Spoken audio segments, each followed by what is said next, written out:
Բարև ձեզ սիրելիներ։ Ինչպես միշտ մենք շարունակում ենք մեր ճամփորդությունը Աստվածաշնչյան ծննդոցից մինչև հայտնություն։ Եվ այսօր մենք ուսումնասիրենք երկրորդ օրինաց 21 եւ 22-րդ գլուխները։ Այս գլուխներում Աստված խոսում է արդարության, մաքրության եւ պատասխանատվության մասին։ Առաջին հայացքից այս պատվիրանները կարող են թվալ պարզ օրենքներ կամ կանոններ, բայց դրանց ներսում թաքնված է Աստծո սիրտը։ Օրինացի 21-րդ գլխում տեսնում ենք զոհաբերության մասին հատված, երբ անմեղ արյուն էր թափվել։ Ժողովուրդը պետք է գար Աստծո առաջ եւ ընդուներ, որ մեղքը բերում է մահ։ Սա շատ խոր մարգարեական պատկեր է։ Ամբողջ մարդկությունը մեղքի պատճառով մեղավոր էր Աստծո առաջ եւ անհրաժեշտ էր քավություն, եւ հենց այստեղ ենք տեսնում Հիսուս Քրիստոսին։ Նա դարձավ գառնուկը, որ իր վրա վերցրեց աշխարհի մեղքը։ Եսայա 53-ում խոսում է. նա խոցվեց մեր հանցանքների համար եւ պատժվեց, որպեսզի մենք խաղաղություն ունենանք։ 21-րդում օրինացի կա նաեւ մի շատ հզոր խոսք. անիծյալ է նա, ով կախված է փայտից, ծառից։ Այս խոսքը ուղիղ կապ ունի Հիսուսի խաչելության հետ։ Գաղատացիների 3:13-ում գրված է. Քրիստոսը մեզ փրկեց օրենքի անեծքից, ինքը անեծք դառնալով մեզ համար։ Հիսուսը վերցրեց այն դատաստանը, որ պետք է լիներ մեզ համար։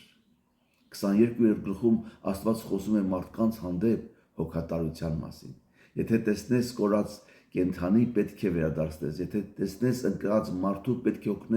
օգնություն ցուցաբերես։ Սա մեզ ցույց է տալիս, որ Աստծո արդարությունը միշտ կապված է սիրո հետ։ Իսկ հետո մենք տեսնում ենք Հիսուս Քրիստոսին որպես բարի հովիվ։ Հիսուսը ասում է. մարդու որդին եկավ փնտրելու եւ փրկելու կորածին։ Այնինչ կորել էր Հիսուսը եկավ վերադարձնելու։ Այս գլուխներում նաեւ խոսվում է մաքրության մասին։ Աստված ցանկանում էր, որ իր ժողովուրդը տարբերվեր աշխարհի ոչ միայն արտաքինով, այլ սրտով։ Եվ հենց սա է, որ Հիսուսը